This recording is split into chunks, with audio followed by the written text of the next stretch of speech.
حضرت ابو الحسن رحمۃ اللہ تعالی علیہ حضرت معاذ ابن جبل رضی اللہ تعالیٰ عنہ کے پاس بیٹھا کرتے تھے۔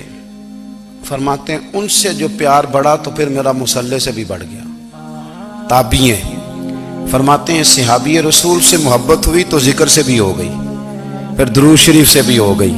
محبت ان سے بڑھی تو پھر اللہ نے مسجد کا پیار بھی بڑھا دیا۔ آپ فرماتے ہیں کہ میری ہر وقت بھی یہ چاہتی تھی کہ بس اللہ اللہ کروں، بس اللہ اللہ کروں، بس نہ میں ذرا تھوڑی جان چھڑاؤں لوگوں سے، کو 10 منٹ ملے تو میں کچھ 4 نفل پڑھ لوں، میں تھوڑا سا نہ بچوں لوگوں سے، اور مجھے تسبیح ملے تو میں نہ کچھ 400-500 دفعہ استغفار پڑھوں، سبحان اللہ، الحمدللہ، اللہ اکبر، لا حول ولا قوت الا باللہ، میں نہ تسبیحات پڑھوں۔ فرماتے ہیں کہ بچے تھے گھر میں 6-7، غربت تھی، کام ملتا کوئی نہیں تھا، اور میں کام چور نہیں تھا، کام ڈھونڈتا تھا، پر اللہ کی قدرت کے کام نہیں ملتا تھا۔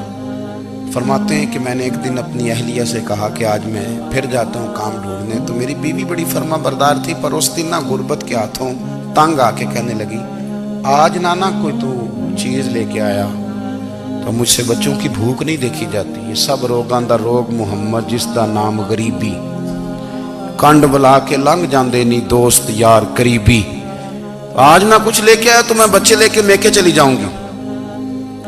شیخ فرماتے ہیں کہ میں بڑا پریشان گھر سے نکلا، پر میں نے صبح سے لے کے زور تک کام ڈھونڈا، کام ملا کوئی نہیں، تو میرے دل میں خیال آیا چلو کام نہیں ملتا تو اللہ اللہ تو کرے نا، چلو بندوں کی مزدوری نہیں ملتی تو رب کریم کی عبادت ہی کرتے ہیں۔ فرماتے ہیں کہ میں نے نا فرات کے پانی سے وضو کیا، نہر کے، شدید دھوپ تھی، ساتھ ریت تھی اور ریت تپ رہی تھی، میں نے اپنا رومال وہیں مصلی کے طور پر بچھا لیا، اور فرماتے ہیں کہ زور سے لے کر عصر تک نماز پڑھی، دھوپ بھی پورے زور پہ، پر میرے سجدے کا ذوق بھی پورے زور پہ۔ فرماتے ہیں سورج بھی چمک رہا ہے اور رب کی عبادت کا ذوق بھی پورے زور پہ، میں سجدہ کروں تو پھر میرا اٹھانے کو جی نہ چاہے۔ میرے استاد لکھا کرتے تھے، یہ ان کا شعر ہے، وہ کہا کرتے تھے مجھے سوز دے، مجھے ساز دے، اور مجھے نیم شب کا نیاز دے، دم سجدہ خود کو میں توڑ دوں، مجھے ایسا ذوق نماز دے، اور میں تیری بہار کا پھول ہوں، میں کھلا بھی ہوں تو تیرے لیے، مجھے میری شاخ سے توڑ لے، مجھے اپنی زلف کا ناز دے۔ بھائی فرماتے ہیں کہ عصر تک میں نے نفل پڑھے، دل ڈھلنے لگا، عصر کی نماز پڑھی اور میں وہاں سے چلا۔ اب میں جب نکلنے لگا تو دل میں خیال آیا کہ چھوٹی چھوٹی دیواریں ہیں گھر کی، بغیر کچھ لیے جاؤں گا تو بیوی دور سے دیکھے گی تو شور کرے گی کہ پھر خالی ہاتھ آ گیا ہے۔ کہتے میں نے اپنے اسی رومال میں جس میں میں نے نماز پڑھی تھی نا، رومال میں کی آخی دے پنجابی جسافہ کہتے ہیں، اسی میں نا میں نے کچھ ریت بھر لی کہ وہ دور سے دیکھے گی تو سمجھے گی کچھ لے کے آیا ہے، چلو جا کے اسے بتا دوں گا کہ آج پھر مزدوری نہیں ملی۔ کہتے ہیں وہ ریت لے کر جب میں گھر میں گیا تو پہلے بیوی دروازے پہ کھڑی ہوتی تھی، پوچھتی تھی خالی ہاتھ آ گئے ہو؟ آج میں نے دیکھا تو ہے ہی کوئی نہیں۔ فرماتے ہیں میں اندر داخل ہوا، سلام لیے، کونے میں میں نے وہ رومال رکھ دیا اور میں نے آواز دی کہ بھلی مانس کہاں ہو؟ تو وہ کہنے لگی آپ منہ ہاتھ دھو لیں، میں روٹی لے کے آئی۔ میں نے کہا روٹی کہاں سے آ گئی؟ یہاں تو کئی دنوں کے فاقے، تو کئی دنوں کی غربت ہے، یہاں تو اس گھر میں تو فقیری ہے۔ فرماتے ہیں کہ وہ روٹی لے کے آئی اور اس وقت کی جو موجودہ نعمتیں تھیں، سمجھ لیں سلاد، اچار، ہر چیز ساتھ لائی۔ میں نے کہا کہ بچے کہاں گئے؟ کہنے لگی وہ کھانا کھا کے کھیلنے گئے، آپ کھانا کھا لیں آ جاتے۔ کھانا اس نے چن دیا۔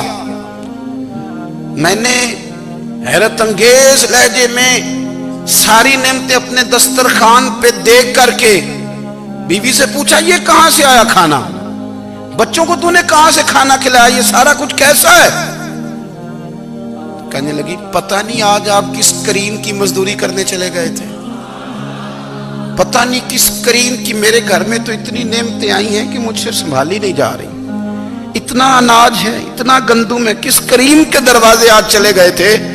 یہ کہتے کہتے وہ اٹھی اور اٹھ کر کے کہنے لگی پہلے بڑا کچھ آیا تھا، اب کیا لے آئے ہو؟ اور جا کر کے نا اس نے وہ ریت والا رومال کھولا کہنے لگے میں تو لے کے آیا تھا ریت، تو میرے رب نے اسے بھی سونے اور ہیرے بنا دیا تھا۔ جب آپ کی توجہ اللہ کی جانب، میرے نبی پاک صلی اللہ تعالی علیہ وسلم نے فرمایا ہر چیز اپنے رب سے مانگ، ہر چیز مانگ، ہر چیز مانگ۔ یا رسول اللہ کیا کچھ؟ میرے محبوب نے فرمایا تیرے گھر میں نمک بھی ختم ہو جائے تو وہ بھی اپنے رب سے مانگا کر، تو مانگنا وہ تجھے دے گا، تو اس کی بارگاہ میں کشکول طلب دراز تو کرنا۔ اور ترمذی شریف میں عجیب لفظ ہے، رسول کائنات نے فرمایا، رب کریم فرماتا ہے جب میرا بندہ ہاتھ اٹھاتا ہے نا تو مجھے حیا آتی ہے کہ میں خالی کیسے لوٹا دوں اس کے۔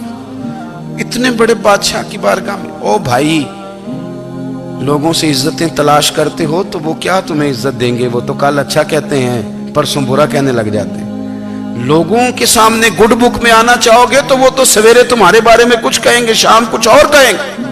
اپنی روحانی زندگی آباد کریں، اپنے مصلح کو وقت دیں، اور دنیا سے چھپ کر اس موبائل کو بند کر کے اور اپنے آپ سے بھی چھپ کے اور تنہا ہو کے چھپا کے سارا کچھ اپنے آنسو اپنے رب کی بارگاہ میں پیش کریں، اس کے حضور حاضری دیں۔ سنو نا ترمذی کی حدیث، اور اسے یاد رکھنا، نبی پاک علیہ السلام نے فرمایا اپنے دکھ لوگوں کے سامنے نہ بیان کرنا، سیٹھوں نوابوں کو نہ بتاتے پھرنا، دنیا داروں کے سامنے جا کے نہ رونا کہ میں تکلیف میں ہوں۔ فرمایا اگر دنیا داروں کو دکھ بتاؤ گے رب تمہیں کبھی غنی نہیں کرے گا، اور لوگ ہیں کہ الٹا مذاق اڑائیں گے۔